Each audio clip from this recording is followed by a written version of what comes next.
દૂધસાગર ડેરીની મોટી જાહેરાત, ₹455 કરોડનો નફો, પશુપાલકોને 5200 કરોડનો વધારાનો લાભ। મહેસાણા દૂધસાગર ડેરીની 66મી વાર્ષિક સાધારણ સભામાં ડેરી દ્વારા વિકાસ અને પશુપાલકોના હિતને લઈને અનેક મોટી જાહેરાતો કરવામાં આવી છે। દૂધસાગર ડેરીએ આ વર્ષે ₹455 કરોડનો નફો જાહેર કર્યો છે। એટલું જ નહીં, છેલ્લા 5 વર્ષનો રિપોર્ટ પણ સભામાં રજૂ કરવામાં આવ્યો છે। આ 5 વર્ષ દરમિયાન ડેરીનું ટર્નઓવર 4031 કરોડ વધીને 9043 કરોડ થયું છે, જ્યારે દૂધ સંપાદન વધીને 132.67 કરોડ કિલો સુધી પહોંચ્યું છે। ડેરી એક જ દિવસમાં 45 લાખ લીટર દૂધ સંપાદનનો રેકોર્ડ પણ નોંધાવ્યો છે। પશુપાલકો માટે પણ મોટી જાહેરાત કરવામાં આવી છે। છેલ્લા સમયગાળામાં પશુપાલકોને 5200 કરોડનો વધારાનો લાભ મળ્યો હોવાનું જણાવાયું છે, જ્યારે આ વર્ષે દૂધ ઉત્પાદકોને ભાવ વધારા પેટે 455 કરોડ ચૂકવાયા છે।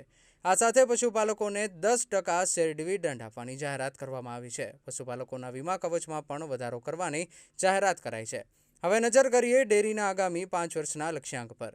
દૂધસાગર ડેરી આગામી 5 વર્ષમાં પોતાનું ટર્નઓવર 20,000 કરોડ સુધી લઈ જવા માટેનું લક્ષ્યાંક ધરાવે છે। આ માટે અંદાજે 700 કરોડના ખર્ચે નવા પ્લાન્ટ અને નવા પ્રોજેક્ટ્સ હાથ ધરવામાં આવશે। ડેરી હવે માત્ર દૂધ સંપાદન પૂરતી નહીં, પરંતુ કોમર્શિયલ પશુપાલનને પ્રોત્સાહન આપવા ઉપર પણ ભાર મૂકશે। આ વર્ષે 1600 અરજીઓ મંજૂર કરવામાં આવી હોવાનું પણ જણાવાયું છે। અર્થાત દૂધસાગર ડેરીના 66 વર્ષના સફરમાં વધુ એક મહત્વપૂર્ણ અધ્યાય ઉમેરાયો છે। હવે આગામી 5 વર્ષમાં 20,000 કરોડના ટર્નઓવરનું લક્ષ્યાંક કેટલું સાકાર થાય છે તેના પર સૌની નજર રહેશે। સૌથી પહેલો નિર્ણય તો દૂધસાગર ડેરીનો નફો જાહેર કરવામાં આવ્યો કે 455 કરોડ રૂપિયા નફો પશુપાલકોને આપવામાં આવશે। એ નફાના કારણે વર્ષનો આખરી ભાવ 1003 રૂપિયા કિલો પેટે થયો છે। એ ડેરીના ઇતિહાસમાં 66 વર્ષની અંદર પ્રથમ વખત આપણો દૂધનો ભાવ આપણે આપી શકીએ છીએ। બીજી જાહેરાત આજે કરવામાં આવી અમૂલ પાર્લર બાબત। અમૂલ પાર્લર એવો કોન્સેપ્ટ છે કે બધી જ મંડળીની અંદર અમૂલની પ્રોડક્ટ મળતી થાય, સાથે સાથે અમારી જે પણ મંડળીઓ છે, અમારી જે કર્મચારી મંડળી સહયોગ છે, એની પણ મીઠાઈ, ફરસાણ અને અમૂલની વસ્તુ આ બધી ગામની અંદર મળતી થાય અને એ પણ મંડળીના માધ્યમથી મળે તો વર્ષના અંતે જે નફો થાય પાર્લરનો એ પણ મંડળીમાં રહે। એવા ઉમદા ભાવ સાથે અમૂલ પાર્લર માટેની શરૂઆત કરવામાં આવી છે। આજે પશુપાલકોનો ડિવિડન્ડ જે શેર હોય છે, ડિવિડન્ડ પણ 10% જાહેર કરવામાં આવ્યું છે। સાથે સાથે જે મેં કહ્યું સૌથી મોટી બાબત કે ગુજરાત સરકાર દ્વારા જે 12 દુધાળા પશુની યોજના છે એની અંદર ખૂબ મોટી સહાય ગુજરાત સરકાર કરતી હોય, જે વ્યાજ સહાયની વાત હોય, શેડ બનાવવાની વાત હોય, ભેંસ દોવાનું જે મશીન આવે એની વાત હોય, આ બધાની અંદર સહાય મળતી હોય। દૂધસાગર ડેરીએ પહેલી વખત એના કાર્યક્ષેત્રમાં 1600 જેટલી અરજીઓ કરાવી છે। એના દ્વારા યુવાનો રોજગારી મળશે અને એ 1600 અરજીઓ બધી જ અરજી પશુપાલન વિભાગે મંજૂર કરી છે। એના માટે પણ ગુજરાત સરકારનો આભાર માનું છું। અને સાથે સાથે જે પણ અરજી મંજૂર થઈ છે એને લોન આપવાનું કામ મહેસાણા ડિસ્ટ્રિક્ટ બેંક કરવાનું છે। ડિસ્ટ્રિક્ટ બેંક લોન આપશે, એના પછી વ્યાજ થશે, એમાં મહત્તમ વ્યાજ ગુજરાત સરકાર આપશે અને જે દૂધ છે એ દૂધસાગર ડેરી લઈ લેશે। આના દ્વારા આપણા પશુપાલક યુવાનો જે પણ છે ભાઈ બહેનો, એમના વ્યવસાય કરવો હોય તો ખૂબ મોટી મદદ મળી રહેવાની છે। મારી અપેક્ષા આવી છે કે આ વર્ષે 1600 અરજીઓ થઈ છે, આવતા વર્ષે 2500 અરજી કરાવી છે। એના દ્વારા ગામે ગામ આ પ્રકારના તબેલા બને અને એના દ્વારા આપણા યુવાનો ઘેર બેઠા રોજગારી મેળવતા થાય એ રીતનું કામ દૂધસાગર ડેરી શરૂ કરે। ડેરીનું વિતરણનું શું આયોજન છે? આવતા વર્ષ સુધી કયા પ્રકારનું દૂધસાગર ડેરીનું અત્યારે જે હાલ દેશના 6 રાજ્યોમાં કામ ચાલે છે, એની સાથે હવે આગામી દિવસોમાં હરિયાણામાં પણ અમે નવા પ્લાન્ટ શરૂ કરવા જઈ રહ્યા છીએ અને એના દ્વારા જે પણ ટર્નઓવર વધશે એના દ્વારા પશુપાલકને ફાયદો થવાનો છે। અમે આ વખતે સાગર મંથન બેઠક કરી એની અંદર આવનારા 5 વર્ષનું અમે જે લક્ષ્યાંક રાખ્યો છે એ 5 વર્ષની અંદર ટર્નઓવર 9,000 કરોડથી લઈ અને 20,000 કરોડ સુધી પહોંચાડવું એ લક્ષ્ય સાથે કામ કરી રહ્યા છીએ અને એની અંદર ખૂબ સારી મદદ અત્યારે મળી રહી છે। આજના દિવસે પણ ગઈ સાલ જે દૂધ હતું એના કરતાં 2.5 લાખનું દૂધ વધુ આવ્યું। ડેરી આત્મનિર્ભર બને છે બોઇલરની બાબતમાં, એનાથી કેટલું કોસ્ટ ઘટી અને ડેરી શું થાય?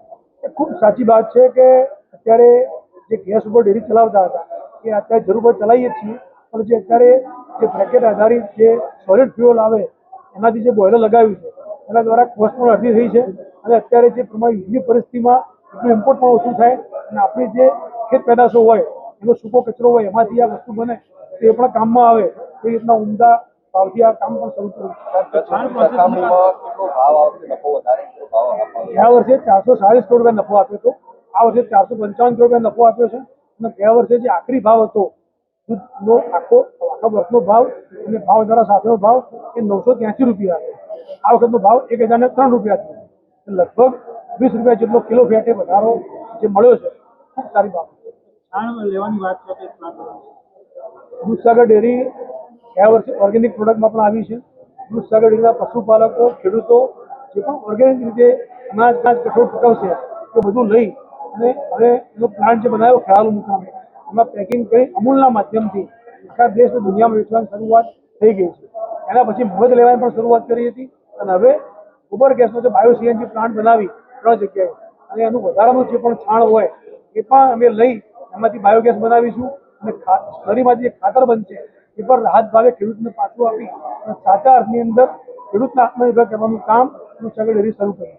ખાસ આપણે એક વાત કરી કે પશુપાલન કરે છે તે પ્રોત્સાહન આપી પશુપાલન તરફ વાળી રહ્યા છે યુવાનો. એ વાત કરી ને કેટલા માટે કે જે એક બે પશુ રાખતા હતા એમાંથી હવે લોકોએ મોટા કોમર્શિયલ ફાર્મિંગ તરફ જવું પડશે. કોમર્શિયલ ફાર્મિંગ કરાવવું હોય તો યુવાનોને આપણે મદદ કરવી પડે. એટલા માટે દૂધસાગર ડેરીએ જાતે અમારી ટીમે ફરી આખા વિસ્તારની અંદર 1600 અરજીઓ કરાવી. આપણા આભાર માનીએ ગુજરાત સરકારનો કે અમને પણ બધી અરજી મંજૂર કરી અને ડિસ્ટ્રિક્ટ બેંક સાથે જોડાણ કરી જે પણ અરજી મંજૂર થઈ છે એને આ ગાય ભેંસ લાવવા માટે, ટબલો બનાવવા માટે, શેડ બનાવવા માટે બધી લોનની વ્યવસ્થા ડિસ્ટ્રિક્ટ બેંક આપવાની છે. આ એક ખૂબ મોટી મદદ આપણા પશુપાલકને મળવાની છે. આ પ્રોજેક્ટનું નામ શું આપવામાં? Commercial farming. મોટી સિદ્ધિ કહી શકાય. કોમર્શિયલ ફાર્મિંગ શરૂ થવા જઈ રહ્યું છે, મોટો નફો મળ્યો તો શું કહેશો? સૌ પહેલાં તો આજના 80મા સ્વાતંત્ર્ય પર્વ નિમિત્તે આપના માધ્યમથી ગુજરાતના તમામ નાગરિકોને શુભેચ્છા પાઠવું છું અને શુભકામનાઓ પાઠવું છું. આજે આ ડેરીની 66મી સામાન્ય સભા મળી, સભામાં જે જાહેરાત થઈ છે એ પ્રમાણે 455 કરોડ રૂપિયા જેટલો માતબર રકમનો નફો વેચ્યો છે અને 1003 રૂપિયા દૂધનો ભાવ આપ્યો છે. એ ખૂબ મોટી બાબત છે અને આપણે જોઈએ છેલ્લા 5 વર્ષથી જે શાસન બદલાયું, લોકોએ વિશ્વાસ મૂક્યો અને ભારતીય જનતા પાર્ટી પ્રેરિત વહીવટ ચાલુ થયો ત્યારથી આ ડેરીનો વિકાસ વધારે ગતિથી આગળ વધી રહ્યો છે. દેશ અને દુનિયાના સમાચાર જોવા માટે અમારી ચેનલ MG લાઈવ ન્યૂઝને સબસ્ક્રાઇબ કરો અને બેલ આઇકોન પર ક્લિક કરો, જેથી રોજે રોજની અપડેટ આપને મળતી રહે. સાથે જ અમારું ફેસબુક અને